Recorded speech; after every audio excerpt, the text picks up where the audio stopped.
Hey YC, thank you for clicking on this YC video. My name is Malia and I'm your host for today, and I appreciate you tapping in to join us.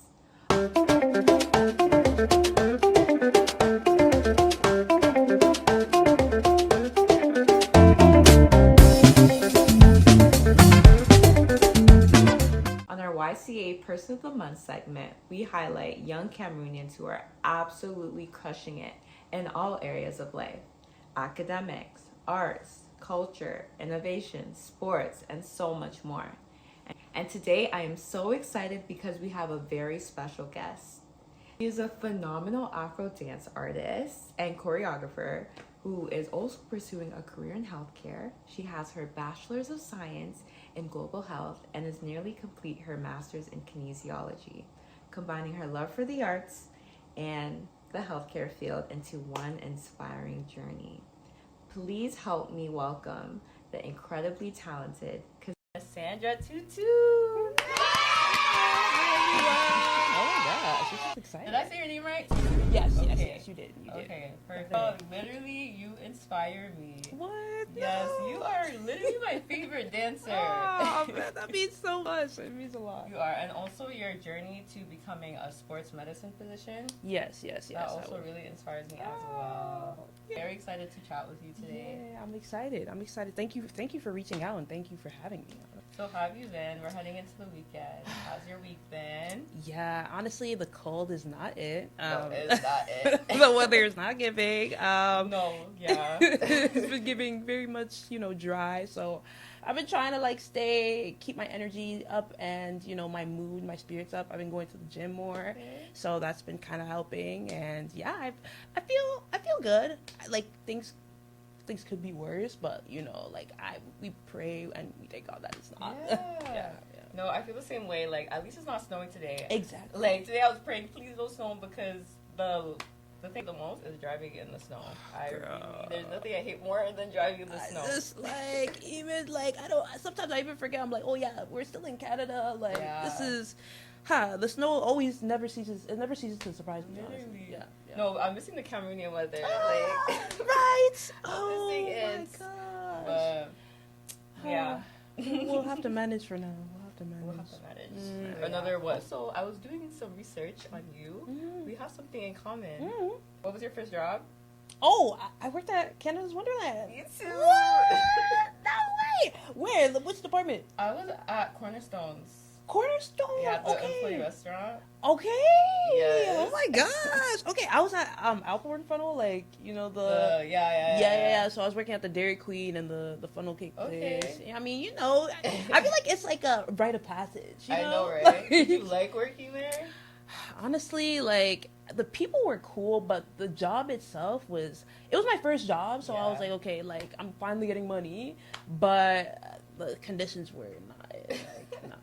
That's why I was only there for a short time. Whenever I ask people if they liked working at Wonderland, the answer is always no. No, the amount of people that sign up that same week, they leave the same week. It's actually record breaking. I liked it though. Yeah. But I worked in the fall season. Okay. So it wasn't as bad. Yeah. No, the summer you had to wear those long pants, hat, apron, bees, everything. Bugs. No, not cute. Not cute. Yeah. Before we dive in, we're gonna start with a little game. Okay, I love games. Yes. We call it Guess What Song It Is. Listen, big music enthusiast. I'm ready. Exactly. Okay. So how this is gonna work is we're gonna play 10 seconds of a song. Okay. And if you can name a Cameroonian song, that is. Okay. And we can name the song, that's a point. And if you can name the artist, that's another point. Got you. So I'm pretty. let's get started. Okay.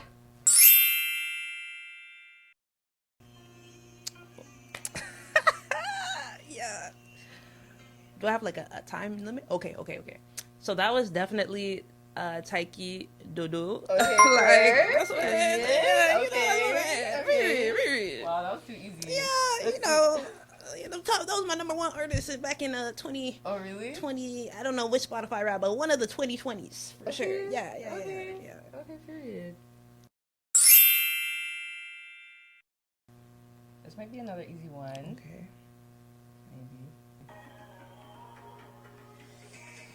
Too easy for her. Ha! Cozy. This is spaghetti. This is spaghetti. This is spaghetti. That's it. Come on. Okay. Oh, she's getting them all, guys. I don't know. That's a picking from Kumba. If you guys don't know this one, I don't know if you can call yourself Cameroonian. Oh, she's testing my Cameroonian card. I need to know this one for sure. Are you ready? I'm ready. I was born ready. Come on.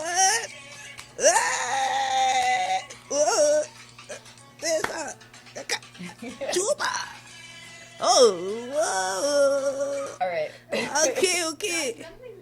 We're gonna get cut for copyright. Oh, right. Sorry, we're not trying to. My bad. Our bad. Petit pays. Gagné. That's never gonna make these harder.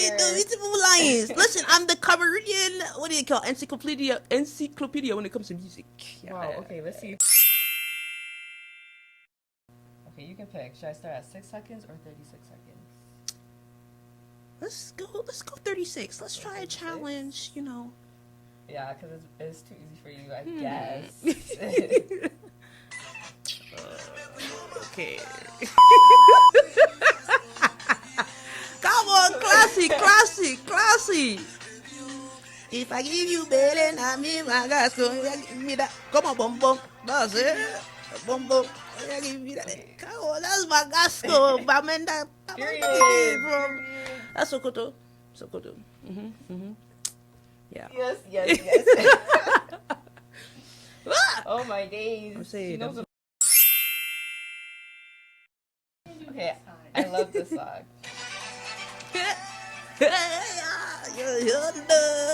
is the one that the artist. You gotta do the finger like that. Bonjour. Yeah. Oh no. Be sober. Oh, my bad. Okay, yes. So this one, is a great. Jackie can get Mundenge. Wow, she got them all 5 for 5. He said, let's sign off.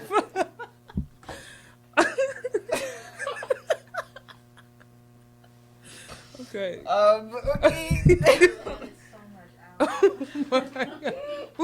All right. Good job. Thank you. Yes. But did we expect anything less? Come on now. Listen, like I said, encyclopedia. Exactly. But let's get into what the YCs want to know. Then, can you share more about how your Cameroonian upbringing and exposure to African music and dance influenced your passion for Afro dance? Yes, well, growing up, there was this organization that was called ALCA. Basically, it was where we went together. It was like a meeting every Sunday or every weekend. We meet. And as a kid, I was like, this we're just here for free, like pizza and like I'm here to playtime. So it wasn't really the croissants. So I was like, I didn't really know what it was at the time, but it was something of community building. And from then on, that's where I learned a lot of. I owe a lot to me learning through our like Cameroonian culture, And at the time, I wasn't really. I'm not going to say that I knew the importance, the cultural significance of it at the time, but in hindsight, it really helped in building that pride, that being proud of being Cameroonian, because there was even a time where we had a talent show, and that's where, it exposed me to not just learning culture through, a history lesson, historical facts, but like also through food, through fashion, through dance, through music, through spelling bees, right? Yes, spelling bees. So like we learned so much important information that I couldn't really access, especially here in Canada. Growing up in here, you kind of are forced to kind of assimilate, right, to the most dominant demographic and or the culture, right? But once you got into those spaces, right, like the alcas or even at home, it brought you back. It kind of grounded you into a community that you were allowed to be yourself, really, you know. So I think that kind of like seeped into my artistry, you know, more so into dance. I even going to like a high school where it was predominantly white, but that's where I started to latch onto it even more because I feel like it's distinguished me, you know, and it allowed me to forge my own path. And in high school too, I was exposed to more like seeing more Afrofusion. Like, I don't know if you know Percy and AC Menza as well. Like, they were key figures in like showing me that there is more to dance than just contemporary and ballet, because that's what I grew up doing, ballet. I did a lot of studio dances. So at some point I kind of felt out of place because I'm like, I don't know if I'll ever amount or even fit into this image of this Western image of what a dancer should look like, right? So when I saw that I was able to dive into my culture, like that's when I was like, okay, I'm sold. Like, let's go full in. Like, yeah. So those were key moments that helped shape who I am today and what my love for Afrofusion. Yeah. Wow. Yeah. That's really beautiful because for me, even we grew up going to Manu meeting, and that's where we could learn about the culture. Yeah. You know, Yeah. they teach us dances, spelling bees, also like that kind of thing. Yeah. So yeah, I think a lot of YCs can relate to that as well. Okay, so we know that you've performed on huge stages, like performing at the Toronto Raptors halftime show. You've trained in Barcelona. Yes. I just learned that. I didn't know Yeah, that. That's really cool. Oh my gosh. And you've been a guest on CBC. Yes, I have. Yeah. Wow. So, if you could pick one, which was your most memorable and why? I would definitely say when I went to Spain, to Barcelona, Oyofe, like that was the first time where I traveled on my own, because all leading up to that point, I would travel with my family. Okay. So, and it was my second time going to Spain, but this time for myself and like to actually like deepen my artistry. So being able to train in a different environment kind of like added to the experience and really solidified like that memory right into my brain, because like I got to connect with so many different people, and it's not often that you meet different people from different walks of life and like around the world that share that same passion for you when it comes, or that passion as you when it comes to dance and Afro dance especially, and being able to learn not just so many different dances within, because Afro dance being an umbrella term, right? There's so many different subgenres within it. So it wasn't just azonto, it wasn't just konto, it was amapiano, it was coupe décalé, it was dombolo. So like I was very grateful to have that that kind of that versatility, and as well as that like being able to be exposed to different genres, because sometimes when you're in a city, you might not get that diverse training as much, because there's only certain genres that are, you know, within the city, taught within the city, depending on, you know, who's teaching. And again, so that was a great experience that I didn't take for granted, and I would do it all over again. I would. Oh, wow. Yeah. How old were you when you went, or like how long ago was this? That was like 2 years ago. So like wow. I was 23. Yeah. So yeah, it was a really I would say life-changing, and I was super grateful, and it was a great way to tour, even, you know, see Barcelona and Spain, and you know, yeah. Oh, that's awesome. Yeah. Wow. And speaking of different styles, are there any like Cameroonian styles that you consciously like incorporate into your choreography? Yes, that's a great question. And I love this question. Yeah, because I intentionally try to bring pieces of like my culture into my dance, because I want that to be, I want to put it to the forefront, you know. I feel like sometimes growing up, we kind of hide that portion of ourselves because we feel like people won't understand it, but it's like you never gave people a chance to really see it, to really to see something that they haven't seen before, right? So for me, like I draw a lot of my inspiration from Ambasibe. Yeah, that's like a dance from the Sawa tribe, specifically I believe Yabasi. But yeah, it involves a lot of like flowing of the arms, like kind of like emulates like I think you even taught me that one. yeah, Yes. like it's a very like bird, like in terms of like emulating the flapping of the wings of the bird, and it can be done in partners and or by yourself. But I find it so beautiful and like something that I resonate with because I grew up with listening to a lot of music. Saleh John, for instance, like that was like one of my dad's favorite artists, as well as like Makossa too is a big.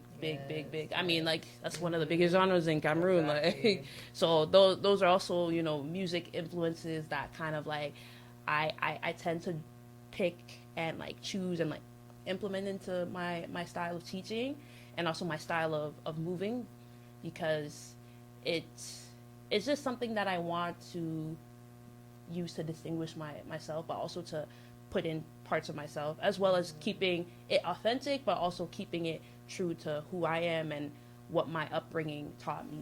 Okay.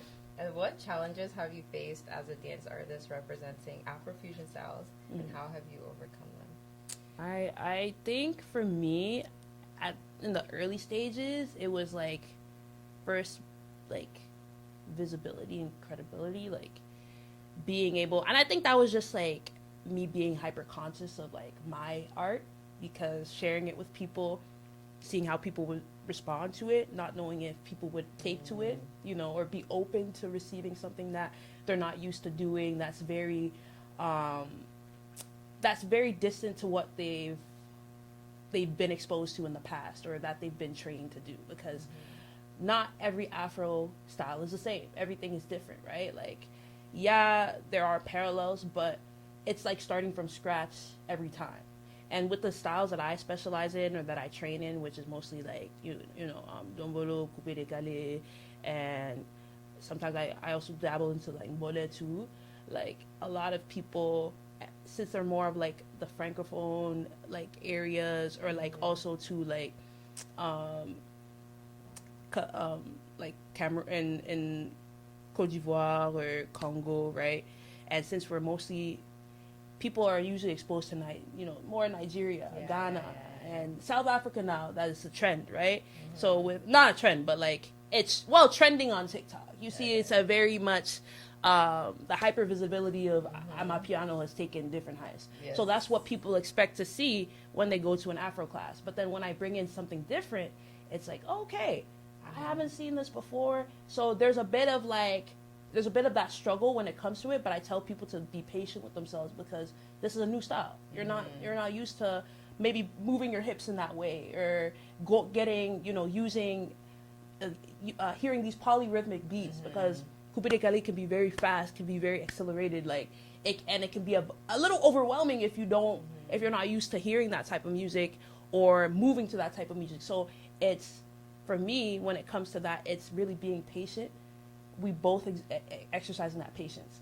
The teacher as myself, and then the student themselves. Yeah. And then we grow from there, and knowing that, okay, giving yourself grace, knowing that, and telling myself too that it's okay, like if people don't get it at first, but that it's gonna come with time, because the Afro movement, it's been from generations, but it's just now starting to, people are now starting to be accustomed to it and starting to realize what's going on. Like even coupe décalé now, people are starting to hear it. You're seeing new artists.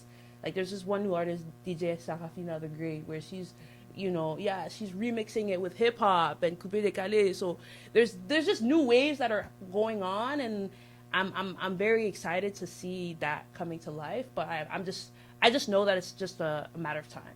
So when it comes to overcoming those challenges, is just giving myself and those people time. That's it. And understanding, yeah. Oh, wow. You see, guys, this is why I love going to her classes. Like, your vibe is just, I love it. Like, for most Afrofusion classes, when I go, I kind of know it's going to be, like, the Afrobeat, like, Nigerian base. Yeah. But when I come to you, I know I'm going to get, like, the coupe décalé, makossa, all that I love. Yeah. So, yeah, guys, you should underground. Oh yes. Oh. Wednesdays 6 to 7, Sundays 3:15 to 4:15, and 4:30 to 5:30. Sorry, yes, guys. Shameless plug right there. Shameless plug. Okay, so let's bring it back to academics. Yes. So, How does your academic background in global health and kinesiology complement your work as a dancer and choreographer? As you know, I started or completed my master's not too long ago, and my capstone. Thank you. The intro again. No, nearly done because I graduate in June of 2025. So you're right. Like I'm not done yet because I haven't graduated. So yeah, but essentially yeah. So like I did my capstone project in and the topic was injury prevention programs for traditional West African dancers or dance company members, and it was just trying to find mend the gap between, because I usually see a lot of like injury prevention programs for ballet companies and modern dance companies, so mostly geared towards like Western forms of like moving, rather than focusing on, okay, what about Afro dancers, like what's a culturally relevant program that can help to kind of target the injuries that they face, the type of injuries that they face, and also like the type of movement that they perform on a day-to-day basis, right? So I was trying to target that evidence to practice, like mend that gap. Yes. And that's what really inspired me going into my master's to kinesiology, because I was also working as a fitness instructor during my time during my undergrad at U of T. So I was like, oh, I love interacting with people. I love making people move, and like through wellness initiatives, like that's really what I find joy in. So I took that a step further and then did my master's in that, and then that's how dance really came into it, and it paralleled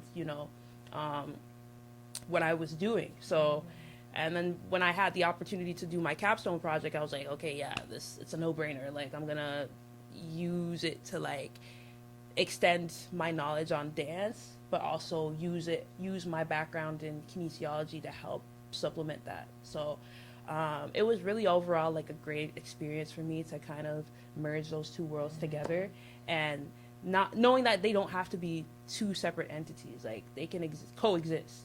So yeah.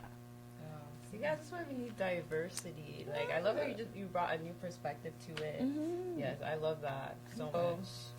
What advice would you give to someone starting out in Afro dance but doesn't know where to start?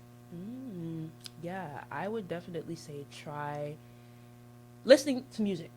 That is a very simple way to start, and I know it might seem a bit broad, but that's how I kind of like started to what sounds draw me, like typing in on Spotify, because there's I believe 54 countries in Africa, right? So there's a lot. Yeah, there's a lot of countries. So type in any country that you think of and type it in to the search bar, right? Search engine, and then you'll see playlists come up. Listen to the playlist. See, and then do that for another 9 to 10 countries and see like what speaks to you. From there, okay, if a certain genre you feel more drawn to, then start to explore into that style, right? Search up videos associated to that genre of music, because dance doesn't only have to start with movement, but it can also start with processing the information, getting used to, because I believe that dance is a tool and it's a gateway to culture, right? So it's informing yourself on that culture before you start to now partake in applying yourself to that culture. So whether that be watching performances, or even like seeing what events could be going on in within that community. Like I'm not necessarily saying like, okay, start to organize your own things, right? You don't want to take up too much space, but what I'm saying is like, but because you're a guest, right? So you want to kind of like accept and see from there, like, okay, what speaks to you, and then then now take a class, see if there's a fundamentals class. I always recommend taking fundamentals, because that's a way to, and that's for any level, but it's a way to kind of like familiarize yourself with not just, let's start off with like rhythm and like musicality and like the foundations to what builds the style, and then try a beginner's class, see how that feels, and yeah, from then on, like you keep building those blocks to getting to a point where, again, and everyone has their own journey and they have their own goals, whatever that is for you. If you want to become a performer, if you just want to do dance because you want to learn more about a culture, like these are all things that you have to ask yourself. And then from then on, when you answer those questions, you go into those spaces that help to meet your goal. Period. Yeah. That's really good advice. I love how you broke it down. Like, I know not only our YCs can probably benefit from that, but literally anybody who wanted to start an Afro dance can take that and use it. That's nice. And finally, the last question our YCs want to know is, how do you hope your work impacts young Cameroonians or the larger African community? Yes, I love this question because I always keep in mind, like, that's one of my driving forces is community, right? And not just community, but like the African community, the Cameroonian community. And for me, growing up, like especially when it comes to as we grow up and we go into our own paths, we tend to like question, like, should I be doing this, or is this gonna make my community proud? Is this gonna make my parents proud? And I want people to know, I want my work to be able to inspire people to be bold, like to make choices that fulfill them, like to make choices, decisions, and to really live for themselves, like live authentically for themselves, and doing things that really fills their cup.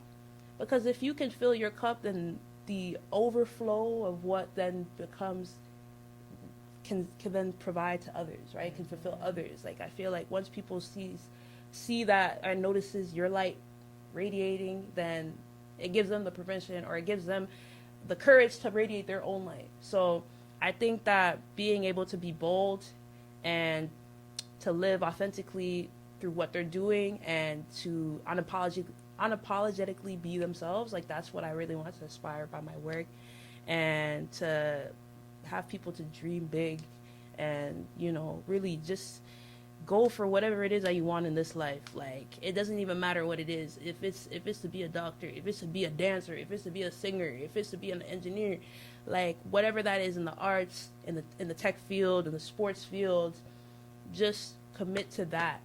Because once you can commit to that, then you can do anything, and it will be a testament to yourself to know that okay, I set my mind to do something, I had a plan, I wrote it down, and I did that. And that's how you build trust, that's how you build confidence in yourself.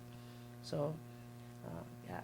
Well, guys, see, I told you she's just too inspiring. Like, yes, guys, be authentic, be yourself, do what you love, because that's going to make you happy in the end.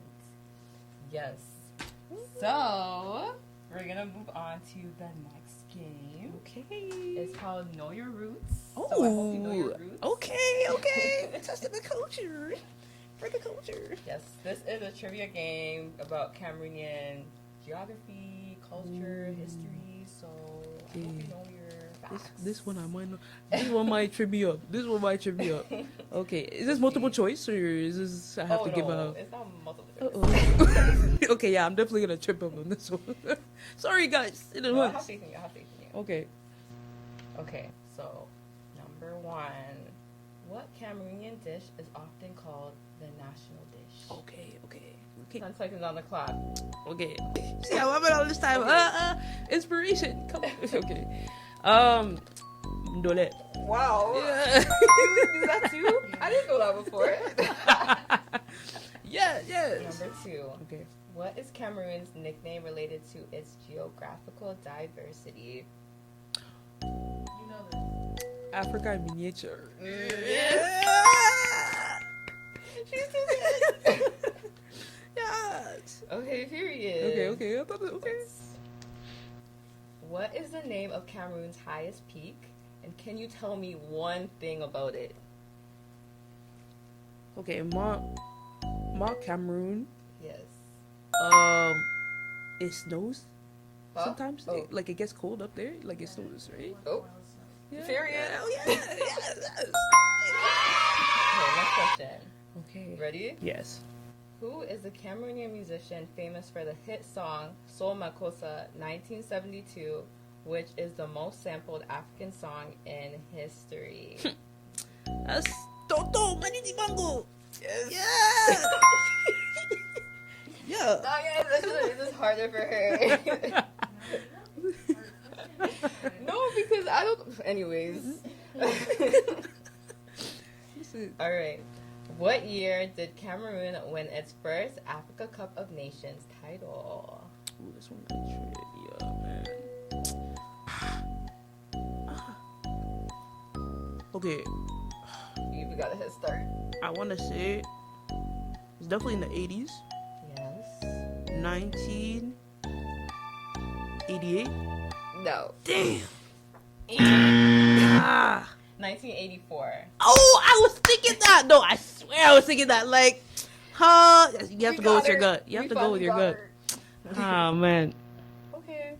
Very last question. Which language is commonly spoken in Cameroon but isn't one of the official languages? Hints. Primarily spoken in the northwest and southwest regions. Igbo. Oh! No, but like, pidgin is not a language. Is it? Yes. It's like a. They'll say it's broken English or whatever, But it's a language. Creoles and pigeons are Our languages.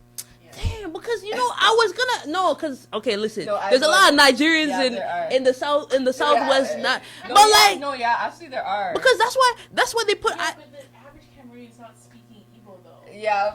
Well, that's why because pidgin is too. It was too obvious. It was too obvious. So I was gonna say Igbo because like now a lot of people know. Because people know that they speak pidgin. You know why that's so funny? Because I never expected you to say That was out of the left.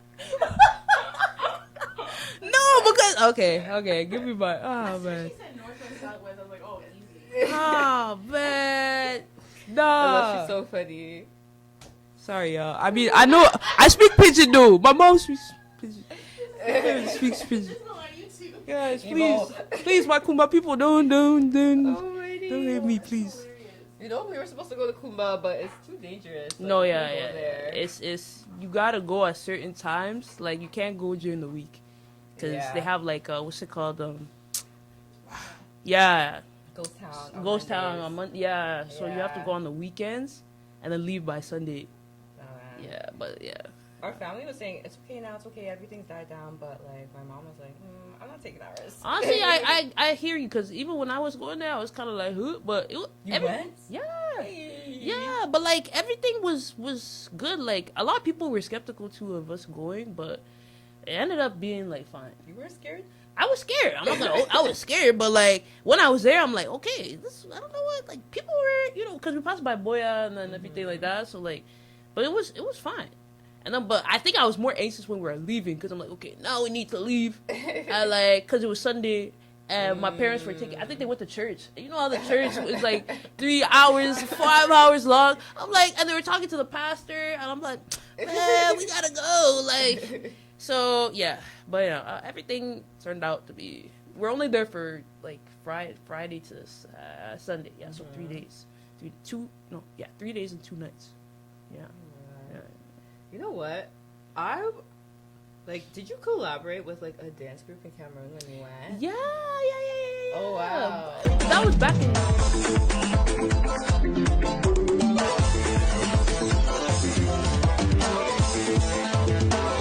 But that was back in Douala. That was his name is Arsène.